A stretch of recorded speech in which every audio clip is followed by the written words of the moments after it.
महाजन यांच्या डोक्याला रॉड लागल्यानं दुखापत. जवानाच्या पार्थिवाचं दर्शन घेण्यासाठी जाताना डोक्याला रॉड लागला. सिंधुदुर्ग जिल्हाधिकारी कार्यालयातील पालकमंत्री संपर्क कार्यालयात नितेश राणेंचा जनता दरबार.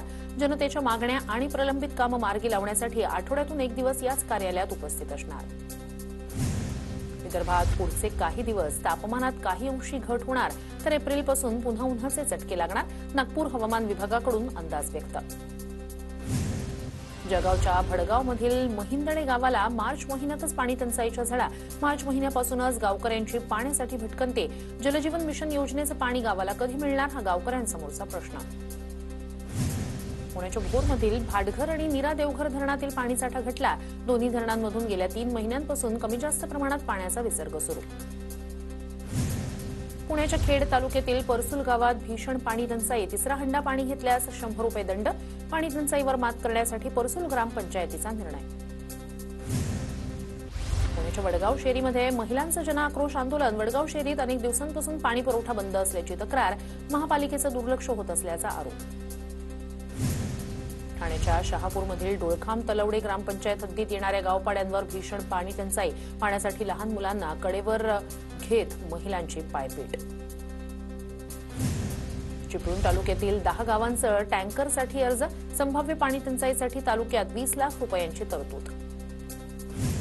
पश्चिम विदर्भातील 9 मोठ्या प्रकल्पांमध्ये 45.67% इतका जलसाठा कमी झाल्यास संभाव्य पाणी टंचाईची शक्यता. रायगडमधील अलिबागमधील जिल्हा शासकीय रुग्णालयात रुग्णांच्या जीवाशी खेळ. पिण्याच्या पाण्याच्या फिल्टरमध्ये माती आणि अळ्या आढळल्या. रुग्णांच्या आरोग्याचा प्रश्न पुन्हा एकदा ऐरणीवर. उन्हाची दाहकता कमी करण्यासाठी चक्क मोटर गाडीला गायीच्या शेणाचा आणि गोमूत्राचा लेप. पंढरपूरमधील आयुर्वेदिक डॉक्टर रामहरी कदम यांनी तापमान वाढीवर शोधला देशी जुगाड. ठाण्याच्या शहापूरमध्ये भातसा धरणाच्या उजव्या कालव्याच्या पाण्यावर उन्हाळी भात शेती. 1 एकरातून 20 ते 25 पोती भाताचं उत्पन्न. जळगाव जिल्ह्यात तूर खरेदी नोंदणीसाठी शेतकऱ्यांना मुदतवाढ. एकूण 16 खरेदी केंद्रांवर नोंदणी प्रक्रिया सुरू. गोंदिया जिल्ह्यात कांद्याच्या दरावर कुठलाही परिणाम नाही. केंद्रानं निर्यात शुल्क हटवल्यानंतरही कांद्याला दरवाढ नाही. शेतकरी वर्गात संभ्रम. लातूरच्या आडत बाजारात सोयाबीन आणि हरभऱ्यापेक्षा चिंच जास्त भाव खातीये. चिंचेला प्रति क्विंटल 27,000 रुपये भाव, तर हरभरा 5,000वर, सोयाबीन 4,220 रुपयांवर स्थिर. नाशिकमध्ये सुरगाणाच्या लाचखोर गटविकास अधिकाऱ्याला 3 दिवसांची कोठडी. महात्मा गांधी रोजगार हमी योजनेअंतर्गत कामांचं बिल काढण्यासाठी लाच घेतल्याचा प्रकार. 2,10,000 रुपयांची लाच घेताना एसीबीकडून अटक. अहिल्यानगरच्या श्रीगोंदा तहसीलदार आणि नायब तहसीलदारांचं निलंबन. शहरातील बेकायदेशीर जमीन हस्तांतर केल्याप्रकरणी कारवाई. बुलढाणा जिल्हाधिकाऱ्यांच्या विरोधात विभागीय आयुक्तांकडे तक्रार. सेवानिवृत्त कर्मचाऱ्यांना पुन्हा नियमबाह्य पद्धतीनं आर्थिक लाभासाठी नियुक्त केल्याचा आरोप. युवासेना उपजिल्हा प्रमुख संतोष भुतेकर यांची तक्रार. नांदेड जिल्हा परिषदेसमोर गळ्यात नोटांचा हार घालत महिला सरपंचांचं आंदोलन. कामं मार्गी लावण्यासाठी अधिकारी आणि कर्मचारी पैसे मागत असल्याचा आरोप. इंझे गावच्या सरपंच मुक्ताई पंचलिंगेंचं विविध मागण्यांसाठी आंदोलन. परभणीच्या क्रीडा अधिकारी कविता नावंदे एसीबीच्या जाळ्यात. स्पर्धेचं बिल काढण्यासाठी 2.5 लाखांची लाच मागितल्याचा प्रकार. 1.5 लाखांची लाच घेताना एसीबीकडून अटक. चंद्रपुरात विदर्भ पटवारी संघाचं जिल्हाधिकारी कार्यालयासमोर धरणं आंदोलन. विविध मागण्यांवरून संघ आक्रमक. सदर मागण्यांची दखल न घेतल्यास 1 एप्रिलपासून कामबंद आंदोलनाचा इशारा. नाशिकमध्ये मागच्या 3 दिवसांपासून निफाड पंचायत समितीसमोर शिक्षकांचं आंदोलन. 7वा वेतन आयोग सेवा पुस्तक पडताळणी संबंधी दिरंगाईबाबत संबंधित कर्मचाऱ्यांवर कारवाईची मागणी. जळगावच्या मन्यारखेडामध्ये प्रकल्प बाधितांचं जलसमाधी आंदोलन. दीपनगर प्रकल्प बंद करण्याची मागणी. प्रकल्पामुळे प्रदूषण होत असल्याचा आरोप. जळगावात आदिवासी समाज बांधवांचं आंदोलन. सातपुडा पर्वताच्या पायथ्याशी असलेल्या सावखेडा सिम गावाचा समावेश पेसा अंतर्गत करण्याची मागणी.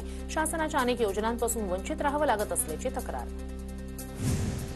गोंदियात महावितरणच्या कार्यालयात शेतकऱ्यांचं ठिय्या आंदोलन. विजेची समस्या मार्गी लावण्याची मागणी. धान पिकाच्या सिंचनात अडचण होत असल्याची तक्रार.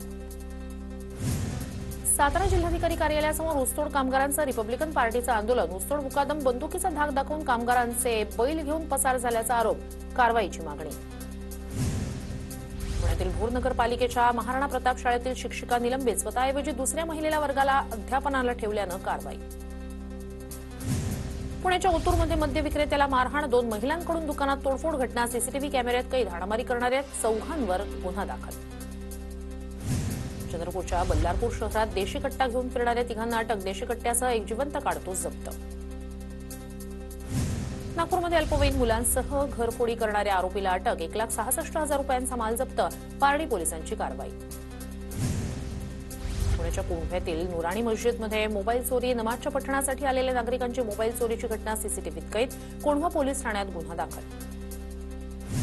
अमरावती जिल्ह्यातील अंजनगाव बारी परिसरात रानटी माकडांचा हैदोस, मोठ्या प्रमाणावर शेतकऱ्यांच्या शेती पिकाचं नुकसान, दरम्यान स्वखर्चातून शेतकरी पकडतायत शेकडो माकडं. बुलढाणा जिल्ह्यातील नांदुरा ते जळगाव जामोद मार्गावर अज्ञात वाहनाची हरणाला जबर धडक, गंभीर जखमी झालेल्या हरणीला शिवाजी पेसोडे यांच्याकडून जीवनदान. रायगडच्या रोहा शहरात चोरट्यांचा धुमाकूळ, 5 फ्लॅट फोडत 4,50,000चे दागिने लंपास, रोहा पोलीस ठाण्यात तक्रार दाखल. अहिल्यानगर शहरात दरोड्यातील आरोपींची धिंड, कोतवाली पोलीस ठाण्याच्या पोलिसांनी आरोपींची काटवण खंडोबा परिसरात धिंड काढली. अमरावती जिल्हा प्रशासनाच्या वतीनं शिपाई संवर्गातील 24 कर्मचाऱ्यांची पदोन्नती, कनिष्ठ सहाय्यक, लिपिक पदावर नियुक्ती मिळाल्यानं कर्मचाऱ्यांकडून समाधान व्यक्त. नाशिक महापालिकेकडून डेंग्यू मलेरिया निर्मूलनासाठी कठोर पावलं उचलण्यास सुरुवात, पाण्याच्या टाक्यांमध्ये डासळी आढळल्यास दंडात्मक कारवाई केली जाणार. सोलापुरात 23 मेगावॅट क्षमतेच्या ग्राउंड माउंटेड सौर प्रकल्पाची उभारणी, एनटीपीसीमध्ये आता थर्मल पॉवरसोबत सौर ऊर्जेच्या माध्यमातून देखील वीज निर्मिती केली जाणार.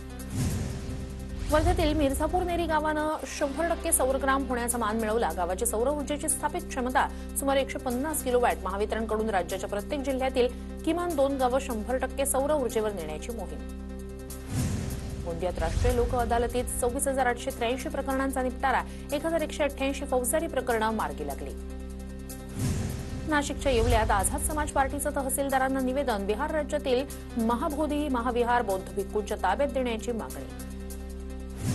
पुण्यातील भोर तहसील कार्यालयात राष्ट्रीय ग्राहक दिनाचं आयोजन, ऑनलाईन फसवणूक टाळण्यासाठी तहसीलदारांकडून काळजी घेण्याचं आवाहन. श्री विठ्ठल रुक्मिणी मातेच्या चरणी 6,50,000 किमतीचे दागिने अर्पण, ठाणे इथल्या विठ्ठल भक्ताकडून वडिलांच्या स्मरणार्थ सोन्याचा 4 पदरी हार, पदकासह ठुशी असे दागिने अर्पण. कोल्हापूर जिल्ह्यातील कबनूर गावात ग्रामदैवत जंदिसो ब्रान्सो दर्गा उरुसाला आजपासून सुरुवात. 5 दिवस चालणाऱ्या उरुसाला महाराष्ट्र आणि कर्नाटक राज्यातील भाविक दर्शनासाठी दाखल होणार, पोलिसांचा मोठा बंदोबस्त तैनात. चंद्रपुरात पुढील आठवड्यापासून माता महाकाली यात्रोत्सवाला सुरुवात होणार, जिल्हाधिकाऱ्यांकडून यात्रा परिसराची पाहणी, महाकाली यात्रेदरम्यान कोणतीही हयगय नको, जिल्हाधिकाऱ्यांच्या सूचना. वाशिमच्या जिल्हाधिकारी भुवनेश्वरी एस यांना राज्यस्तरीय प्रथम पुरस्कार, तर प्रशासकीय कामकाज सुधारण्यासाठी जिल्हा पोलीस अधीक्षक अनुज सारे यांना द्वितीय पुरस्कार. सोलापूरच्या करमाळा देवळालीमध्ये बैलगाडा शर्यतीचा थरार, 200 बैलजोड्यांचा सहभाग, देवळालीचा राणा आणि इंदापूरचा ब्लेंडर ठरले अध्यक्ष केसरी.